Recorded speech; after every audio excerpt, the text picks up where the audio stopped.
Okay, welcome to part 3. So we're going to look at a couple of case studies now, and I have saved one for the tutorial.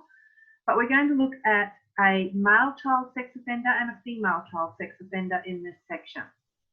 So first of all, we're going to look at Dennis Ferguson, and then we're going to look at Mary Kay Letourneau, very famous lady in America, and unfortunately she just died last week at the age of only 58, which is very sad. Irrespective of what she did, I don't wish early death on anybody. Okay, Dennis Ferguson. Around the age of 10, his parents separated, and he got a stepfather who sexually abused him for about 7 years. Then he was placed in a state home. So very late to be placed in a state home at 17. Let me just bring that up a bit. Okay. Previous criminal record of assaults on children and women. In 1987, he was released from Long Bay Prison in Sydney and abducted 3 children. Those children were the children of a fellow inmate that he met in prison, so he was able to get contact. And he took them to a motel, but it was actually a motel in Brisbane. So he and another accomplice got on a plane, brought these children up, and were found in a motel at Albion near the airport. They were found late at night. He was naked with all the children. And like most of these types of offenders, had every excuse in the world as to why he was there naked with children. He was sentenced to 14 years in prison, released in 2003, reoffended, sentenced, released in 2004, charged in 2005, and then acquitted. He did stupid things like got jobs where he was a sales rep going into schools when he wasn't allowed to be around children. So he had forced relocations around Queensland. So what would happen is every time the local community would find out where he was living, excuse me, they would protest outside of where he lived. Eventually he moved to New South Wales. He was in a housing commission flat. The local residents again found out where he was, and there was lots of protests outside, including the placing of a small coffin at his front door and the offer of help to put him in it, basically. So this all begs the question, what do we do as a society with these people who have served their sentences and have to be released? You know, what do we do with them? At any point in time, there would be hundreds of these offenders living in our community that aren't famous like Dennis Ferguson was and aren't well known. So how do we as a community react to that? But more importantly, where do we put these people? It's really, really difficult when they've served their sentence and done their time that the court has given to them to then release them and find somewhere that's safe for them and for the community to go. Now, I would really, really like it if you could watch this video. The top one is the full one. The second one, the YouTube clip, is the abridged version. It is a Four Corners episode about Dennis Ferguson, and I would really like you to try and find the time to watch the full video because it gives you a really good insight into the background of this young man. He was a young man when he, first started. But when he was a child, he is actually legally blind, which you'll find out in the show. He actually went to a school for the blind and had his photo taken with the Queen Mother when she came on a visit to Australia. So, there is a lot of stuff going on in his background. And while it's very difficult to feel any sort of sympathy for what he did, it's very difficult for us as a community to deal with these types of people. And this is a real concern for forensic psychologists, because if you're trying to work with one of these people or give feedback in court on whether someone should be released, it would be very, very hard to keep your judgment totally professional and not be affected by the public and their anti-pedophile feelings. Because most people are going to take the NIMBY attitude to all this. NIMBY means not in my backyard. So the assessment of risk of recidivism by pedophiles sometimes has to be made under the pressure of the public not wanting these people to live anywhere near them. Okay, so now we move on to the case of, this is a really interesting TED Talk. The lady in this TED Talk actually works with young child sex offenders. And some of the things that she has to say are really interesting. Highly recommend again that you take the time to watch some of these videos where you can hear these professionals talking about the work that they do.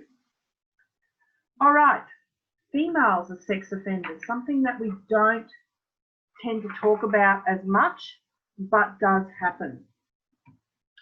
So teachers, female teachers as offenders. Contrary to earlier beliefs, they can inflict persistent psychological and physical impacts on their victims. 2/3 are aged in their mid-20s to mid-30s, which is younger than men. So women do not offend for as long, but on average start earlier than men. The average age for men starting this is in their mid-30s. Most do not have male accomplices. They are solo offenders, and they usually have no criminal history or history of issues in their profession.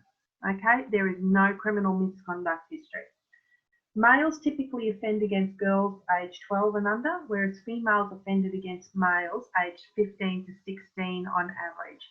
So young men who are physically all developed and ready to go, as it were, to put it less bluntly, okay, but older victims than the men. It can happen because they get too close to the students when they are in their early career. They're just trying to get close to the students to prove themselves and to be a really good teacher because they're really keen. Their offending careers are much shorter than men, and recidivism in this group is very low. Most of the abuse happens outside of the school, and females will tend to continue even after being discovered. Those who are recidivists will tend to continue. Even after they've been caught, they'll just continue to go on. So one of those women that did this was Mary Kay Letourneau. There's a couple of YouTube clips there for you to watch to get a bit of background. But the background to this is she was around 34. She was married and already had 4 children when she started the affair with the man who, well, he was a boy at the time. He was 13, and his name is Willie. So he was 13 when it started, and by the time he was 15, he was a father to 2 girls. So she'd had 2 more children. So she served time in prison, and that was when she had the first child. When she got out of prison, she was told that she was not allowed to have any contact with him whatsoever. The first night she was out in prison, she was caught in a car, she'd had sex with him, and she got pregnant with their second child, and she then had to go back and serve 7 years. So he was left at the age of 15 with 2 little girls, raising them with his mother. Her children from her first marriage had no relationship with her for many years, but that did heal a little bit, and they now have a relationship with their half-sisters. Her husband actually left the state they were living in and moved himself and the children at the time to Alaska, where he remarried and had more children.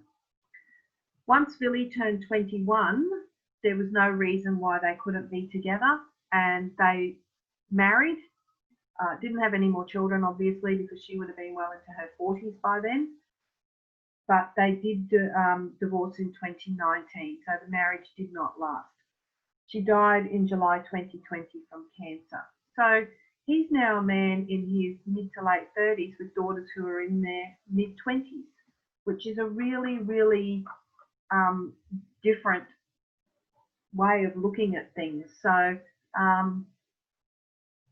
yeah, so look, watch these and you can see some photos. You can hear Mary talk.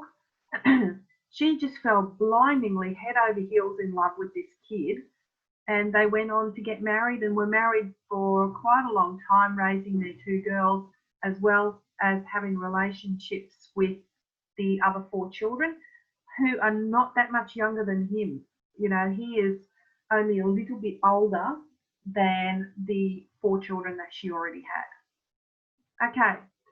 So today we learned that there are numerous models, typologies and theories to explain sexual offending. If we look at case studies, it allows us to see the applicability of a number of these models, typologies and theories. And when examining violent sexual predator laws, we need to weigh up the protection of the public versus the offender.